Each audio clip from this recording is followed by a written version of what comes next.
for that quite unusual type of TGA, isn't it? Just wondering if Laura is able to just tell us a little bit more about the different those different types of TGA. I don't think you've seen this case presented before, so I'm putting you on the spot. But DTGA. DTGA is the most common type of transposition. So it's the one, as Dr. Alberi already explained, presenting with severe cyanosis at birth. And it's the type of TGA that needs an arterial switch in the first weeks of life, because otherwise you have deoxygenated blood circulating continuously in the body and oxygenated blood circulating continuously in the lungs and heart. So it's depending on basically the anatomy of the interatrial septum, which is one of the most important things that we need to look at in these cases. It might be a real emergency for neonatal management with deep cyanosis, and babies can actually die from this condition if the diagnosis is missed antenatally, or if the baby is delivered in a place with no access to balloon atrial septostomy. The other type of TGA, the so-called LTGA or LIVO TGA, it's an entirely different condition. So basically, what you've got in LTGA is double discordance. So there is AV discordance and also VA discordance. So basically, you need to think about it like a ventricular inversion. So the LV, the morphological LV is on the right side, and the morphologically RV is on the left side. And that gives you a parallel course of the great arteries on the antenatal scans as well. But the position of the aorta in LTGA is different because it's anterior and left-sided, as opposite to DTGA, which is anterior and right-sided, or just to the right. There are some variations to this, but definitely if you see a three-vessel view with the aorta anterior and to the left, you need to think about LTGA, basically. Okay, that's helpful. I suppose We usually just call it TGA. It's more like we normally call it CCTGA, congenitally corrected. Congenitally corrected TGA. I mean, I think it's important. I always think congenitally corrected TGA is just the wrong expression, wrong way of putting it, because it's not very corrected, is it? It is, because the circulation is actually normal. So physiologically it's normal. You get a normal circulation, providing there are no associated anomalies in the heart, like VSDs or pulmonary stenosis, or often Epstein's anomaly of the tricuspid valve. So the physiology is the same. You have deoxygenated blood returning to the right side of the heart and then back into the lungs for oxygenation, and oxygenated blood returning. So the only thing, the difference is which chamber is pumping the blood. So that's the difference. And it leads to RV failure in the future, because the RV is the one pumping into the systemic circulation, and it's like the ventricle is not able to cope with the high systemic pressure, and over time it fails. Yeah, I think that's it's not an emergency. No, that's the point I'm trying to make. That the calling it congenitally corrected implies it's fine because it's sort of, wired the right way. Well, I suppose it is wired the right way, but you've got the ventricles inverted, haven't you? So I'm assuming that this is something that leads to problem in teenage years or early adulthood. Is that correct?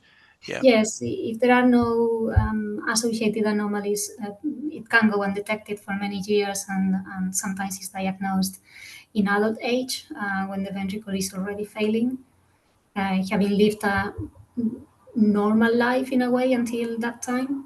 Gosh, and what is the answer there? Is it transplantable? So that's the alternative for many patients with CCTGA. If we diagnose this in children, there are different surgical options, like doing a double switch is one of them. The double switch implies literally switching the flows at the atrial level and also switching the arteries. It's a big surgery. You need a very experienced surgeon to do this, and there are complications that can arise from this. The other option is to monitor and see how it goes. Sometimes we just palliate the condition with a banding to keep with a banding in the pulmonary artery to keep the ventricle functioning and preventing or improving degree of tricuspid regurgitation sometimes. So it's a complex disease. Although it's usually not an emergency in the neonatal period, it is much worse than conventional TGA, the DTGA. Yes, that's no, that's very interesting. There is a question which I think we've dealt with, the usual fetal manifestations in prenatal ultrasound in TGA. Can it be silent with no heart failure? Well, you don't get heart failure in fetal life, and we just talked about pediatric and an adult course.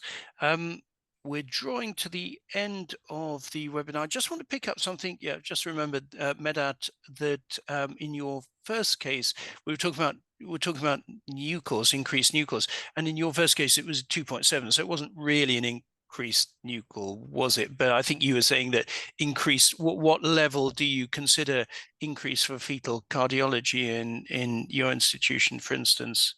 Then I'll ask Olivia the same question. So. Yes, I mean, obviously we have that kind of reference by the Fetal Medicine Foundation, but we have decided on our side that any NT above 2.5 is considered high. But right. Obviously, as a combination to the maternal age, and we don't do combined testing in general because Okay. we do more NIPT. So 2.7 is considered above normal by definition our institution. Okay, I suppose the 95th centile would exceed 2.5 at probably 13 weeks or so. But for fetal cardiology assessment, what NT would you use? On this particular occasion, I would have had the lower threshold to check the heart because the NIPT came back as normal. Yes. But I would probably become more suspicion if it's above 3.5. Okay. From our perspective, yeah. Yeah, in the UK, it's 3.5 for fetal cardiology referral. Olivia, what about your practice of NT and fetal cardiology of assessment? Thank you. I tend to agree. In my private practice, my cutoff for additional fetal cardiology is 3.5. It is also a cutoff I use for offering more than just a karyotype. I actually, in private practice, offer single gene testing. We see a lot of litigation in that context.